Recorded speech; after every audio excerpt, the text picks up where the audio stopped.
présenter. Alors, Bernadette Thomas, écrivain, habitante de Saint-Leu, enseignante à Saint-Leu depuis longtemps, parent, voilà. Et alors, pourquoi vous êtes là aujourd'hui? Qu'est-ce qui s'est passé aujourd'hui? Là, on est devant le port de Saint-Leu et il y avait une mobilisation. Est-ce que vous pouvez nous expliquer? Bon, ben, une mobilisation contre ce projet qui est une folie pour moi. C'est quel projet du Alors, coup? ce projet d'abattre des arbres centenaires certainement, juste devant l'école de Saint-Leu et juste devant la mer, juste devant le port, un espace convivial où les enfants jouent, où les gens viennent en pique-nique, où les pêcheurs se retrouvent, un espace de promenade, un espace magnifique qui va disparaître au profit d'un projet de bétonisation pour des espaces commerciaux, pour des logements peut-être, en tout cas. Et donc là, juste pour qu'on se En tout cas pour représente. de l'urbanisation, alors Ouais. qu'on devrait rester dans le vert et dans la nature. Est-ce que vous pouvez nous montrer un petit peu où il va y avoir la maison de la mer et ce qui va être remplacé? Là, si on peut. Vous Je pouvez pense que c'est un grand rectangle là. Je crois qu'il va y avoir un grand bâtiment jusqu'au mur qui est là-bas de 60 mètres de long sur 30 mètres de large, qui va D'accord. donc complètement boucher la vue sur la mer.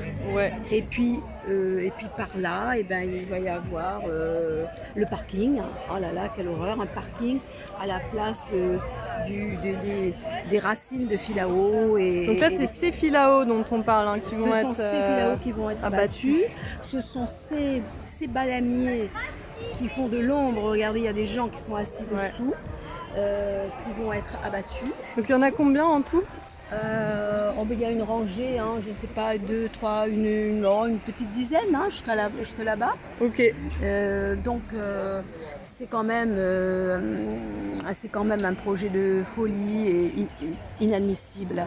C'est inadmissible qu'on ne comprenne pas qu'il faut protéger la nature, qu'il faut protéger ce qui est beau, qu'il faut laisser la place aux jeunes, à la population.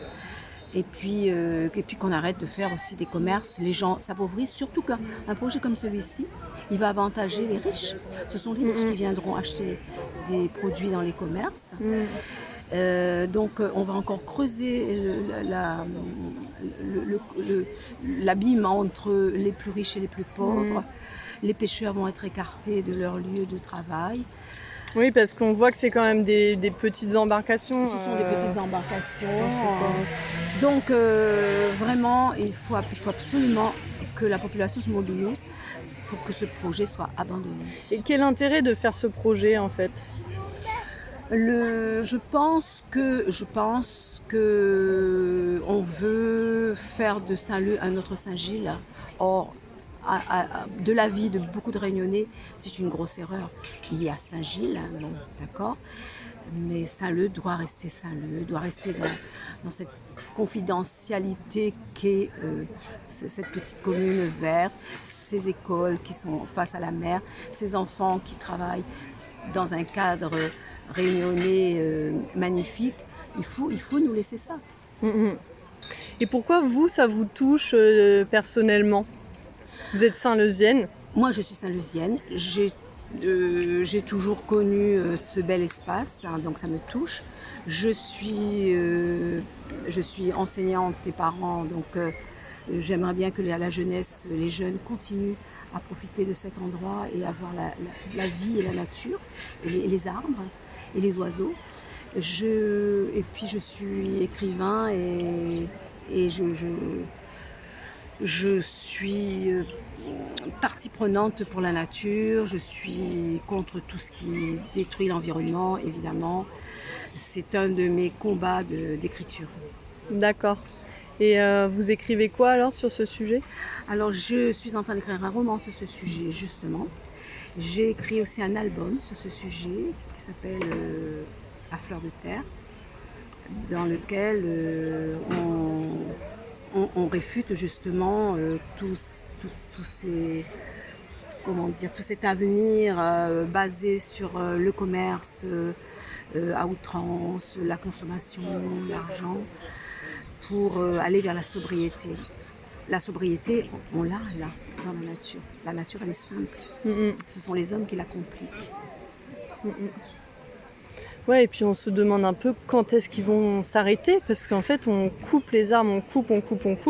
On replante des petits pieds de bois, bon bah d'accord, mais à un moment donné, il faut changer de modèle, en fait. C'est une grande responsabilité que de couper les arbres comme ça, qui sont là depuis longtemps, qui portent toute notre histoire, qui portent la mémoire. Qui portent la vie, évidemment. Là, on ne va pas faire un cours de bio, mais les arbres sont hyper importants pour la vie. Tout le monde devrait le savoir. On ne coupe pas les arbres comme ça. Et à La Réunion, ça commence à faire. Dans tous les coins de l'île, il y a des projets de ce type qui explosent. Et évidemment, ne parlons pas de la planète. Et tout le monde entend parler de ça. Personne ne peut dire aujourd'hui qu'il n'est pas au courant de l'importance de la conservation des arbres. C'est hyper important pour la vie de tous les êtres vivants. Donc il faut arrêter, même si, les gens vont vous dire attendez, on va couper une vingtaine d'arbres, allez, une trentaine. Qu'est-ce que ça fait une trentaine d'arbres sur la planète?